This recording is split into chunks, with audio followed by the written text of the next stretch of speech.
Hello, I'm Trish, and I have been asked so many questions about overlockers of late.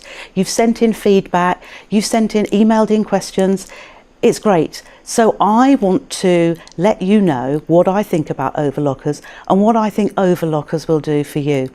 So what is an overlocker? Well, it's a machine.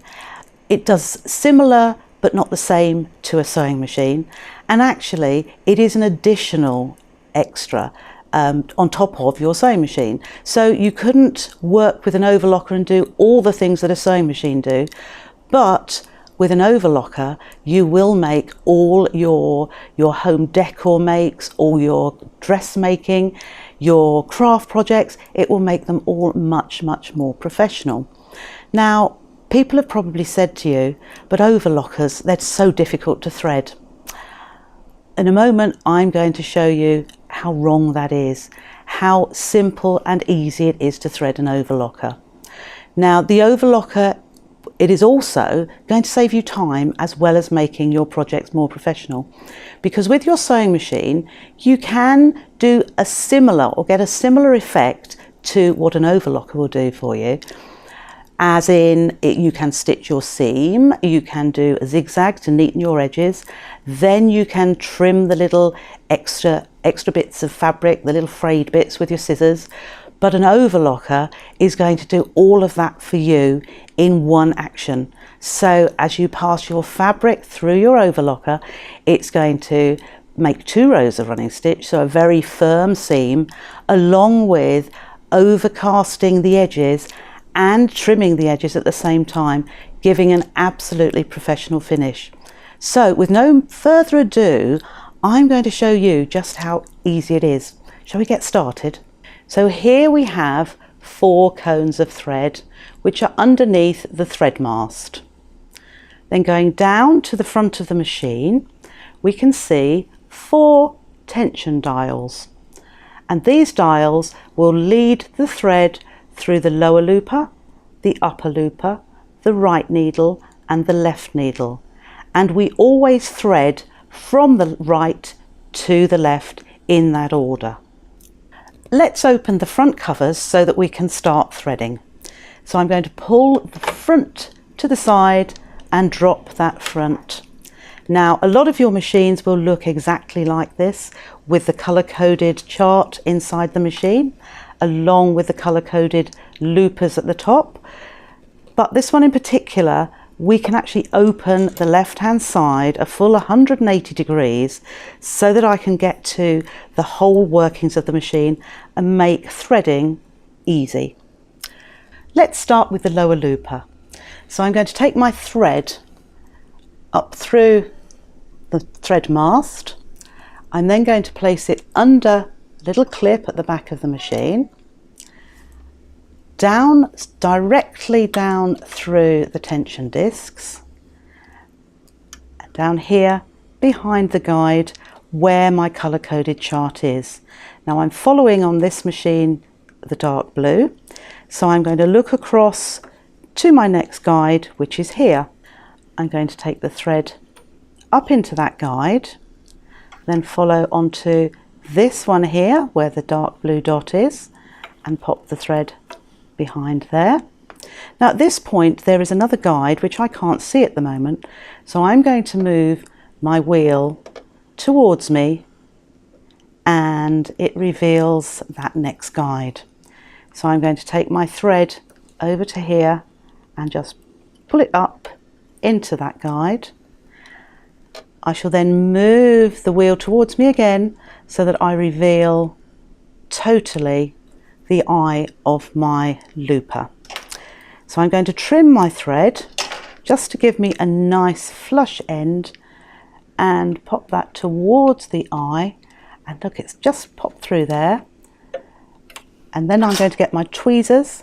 I'm just going to grab the end of my thread, pull that up, and then put it across to the left under the presser foot and out of the way at the left hand side. Moving on to the upper looper, I'm taking my thread again and popping it into the thread mask, bringing it underneath the clip at the back of the machine, and again holding the thread in my left hand, pulling it directly down through my tension discs and then into the little guide at the bottom there where my colour-coded chart is. Now this time I'm following the light blue, so I can see I've got a little dot here, so I'm going to take my thread over to that guide and pop that in. And then above there's a little dot here, but I know once I've loaded it into this wire guide here, it's automatically going to go into that guide with the spot there. And then again, I'm just going to move my wheel towards me so that I can see the hole through the looper that I need to feed the thread. So I'm just offering that to the hole, ready to go directly through the eye of the needle, and there it goes. So once I see a little bit there, I get my tweezers and just pull that through, just knocked it back, pull that up, grabbed and ready to just pull up, take it under the presser foot and to the left, out of the way with the other thread. So that's our loopers threaded. Now I'm going to thread the right needle. So again, I'll go to my cone of thread, up to the thread mask and take it through, down underneath the clip and through my tension dial there. There's a little guide there and I've taken the thread behind it. I'm then coming over to the guide here, which I'm going under, and then over the two here. I'm going to bring the thread down, and just above the right needle there's a little guide at the top of the needle, and I'm going to pop the thread behind there. I'm going to lower my presser foot so that I can see the eye of the needle, and I'm going to trim again the end to give me a nice flush cut.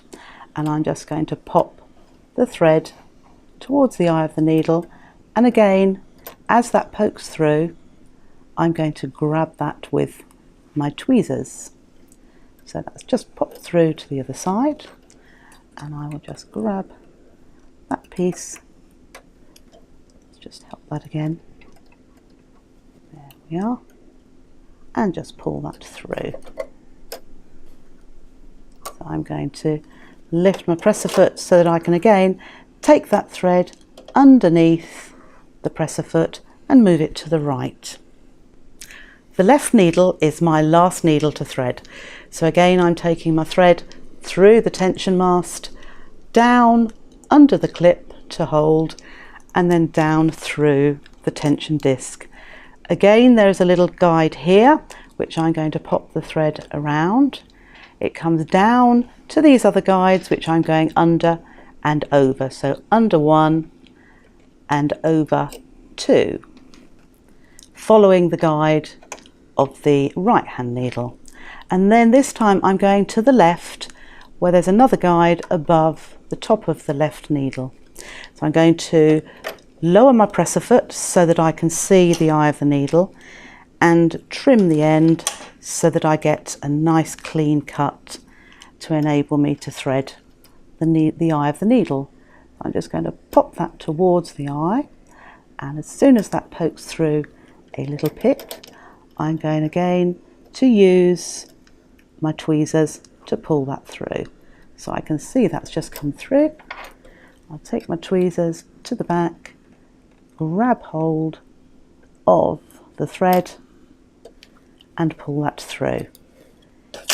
So I shall lift the presser foot, take the thread underneath the presser foot and bring that round to the left. So now all my threads are together and all four, the needles and the loopers, are threaded. Now I'm going to close up the front of the machine. So on this one I can take my left hand side and pop that closed, and then lift the flap on the right hand side. I'm going to turn the wheel 2 or 3 times towards me so that it makes a little chain before we start. There we are, I can see the needle going up and down. And now I'm going to press this lever and pop my threads and chop off the excess. I've plugged my machine in and I'm just going to switch it on. The light comes on and I'm going to line up the edge of my fabric with this super guide on the front of the machine, put my foot on the pedal and off we go.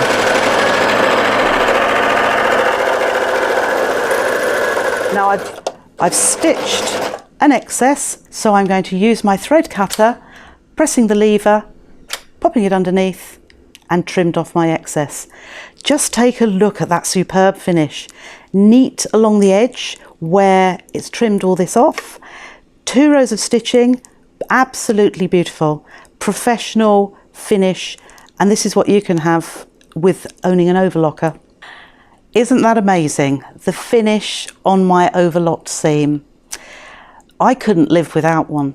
Now, I know from your questions and I know from working with some of you girls that those of you that have an overlocker, you actually cut the thread off near the thread mask, tie a little knot, turn your tension dial to 0 and pull the thread through. And on that odd occasion, the knot comes undone, doesn't it? And then you have to rethread it. And so you have to look at your manual and perhaps you don't find it easy. But haven't I just shown you how simple it is? So thanks for watching. Leave a little comment in the box below. Send me some more questions because I love answering your questions. And I am looking forward to seeing those questions, doing some more video tutorials for you, just to make life easier. Thanks for watching and see you soon.